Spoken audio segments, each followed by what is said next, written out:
So, kanina tanghali namili na naman tayo sa suki natin ng grocery kasi kailangan nga natin bumili nitong Happy Diaper Pants XL.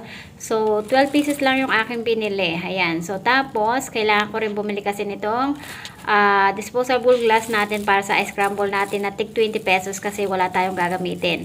Tapos, bumili na rin tayo na pang-repack natin sa mga paminta at iba pa kagaya ng tawas. Tapos, yung iba hindi na natin i-hold pa. Tapos, kaninang umaga nagpabili ako nito sa anak ko sa Ultra Mega ng Copico Blanca 12 pack. So, akala ko kasi mas makakamura doon. So, akala ko hindi rin siya nakabili. Kaya bumili ako kanina sa suki ko ng grocery. Tapos, nagpabili rin ako nitong Ultra Sulit Mineral Water. 151 per case sa kanila. 24 pieces. Baka sakali lang kasi na mas makamura ako. Kaya doon ako nagpabili. Tapos, itong bigas naman natin.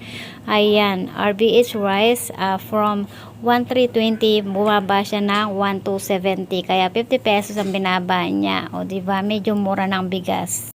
Good evening mga kasari, time check natin 6:37 PM March 21, 2024. So kaninang tanghali pa natin na pinamili kasama yung anak ko dito, yung ating mga debote. So meron tayong karagdagan na naman na panibagong debote dito sa ating tindahan, yung Coke Kasalo. Kasi nga yung mga bagong lipat dito sa katabing bahay ko ay panayhanap nila ng Coke Kasalo simula nung paglipat nila. So, bali 3 days na yata sila ngayon.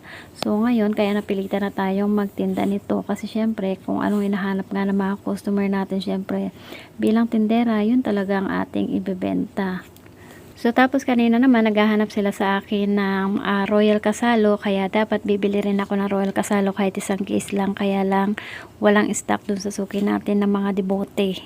So, ayan, meron din tayong isang case ng RC Mega. Yung ating Coke Kasalo ay hindi na natin diniposituhan pa yung case nila. So, buti na lang yung aking diniposituhan.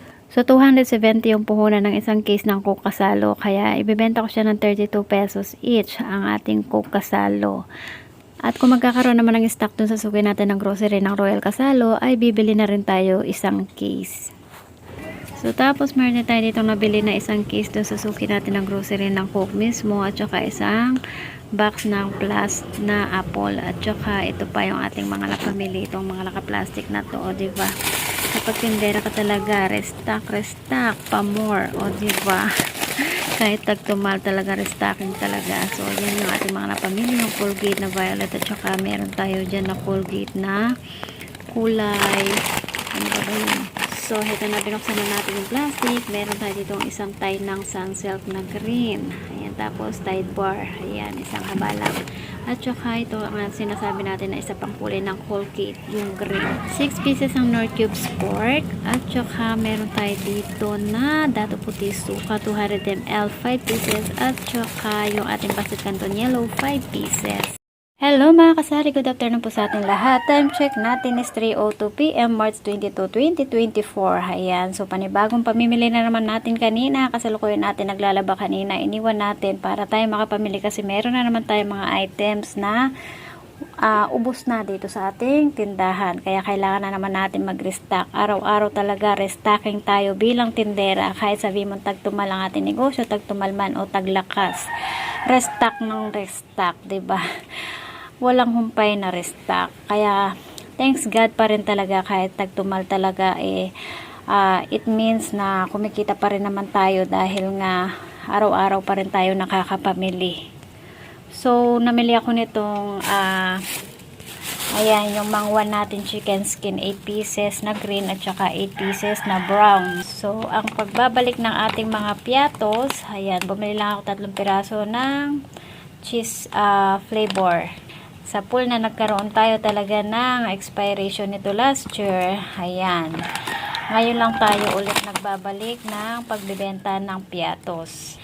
Pero kailangan alalay lang. Hanggang 3 piraso lang tayo muna or 4 na piraso. So, tapos ito, ayan. Naubos na kasi itong ating gillet na pang-ahit. Bumili lang muna ako ng 2 piraso guys. First time kong bumili nito ng per piraso lang muna.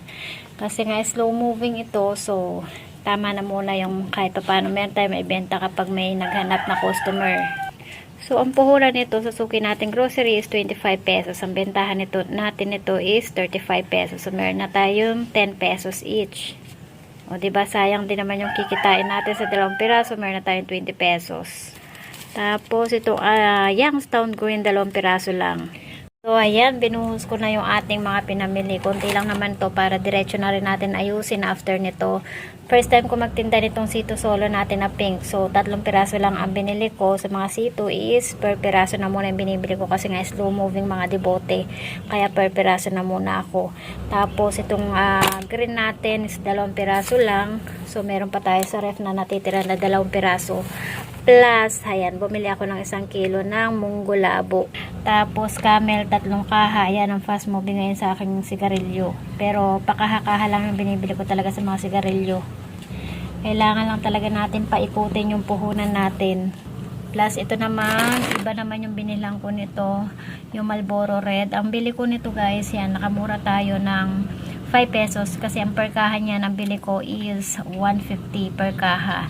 Compare mo sa grocery is 155, diba? So, 10 pesos din ang namura natin sa 2 kaha. So, dahil nga naubusan na tayo ng sinulid ng ibang kulay, puti na lang natitira natin dyan na 1 piraso. Bumili na rin ako nito. 20 pesos ito lahat guys. So, ang bentahan ko nito is 10 pesos each. So, malaki-laki yung tutubuin natin dito sa mga sinulid natin. So, kasi nga slow moving naman yan. Kaya sabi ko nga kapag slow moving item sa akin tindahan, okay lang na magtaas tayo ng presyo. So, tamtax, naubusan tayo kasi nabenta na nga yung natitira natin tamtax dito na isa. Ayan, bumili lang akong 2. Hanggang 2 piraso lang ang binibili kong tamtax. Ang bentahan natin dito is 12 pesos. Pero dahil nga 10 pesos na ang puhunan ng bili ko nito, kaya 15 pesos ko na siyang ibebenta.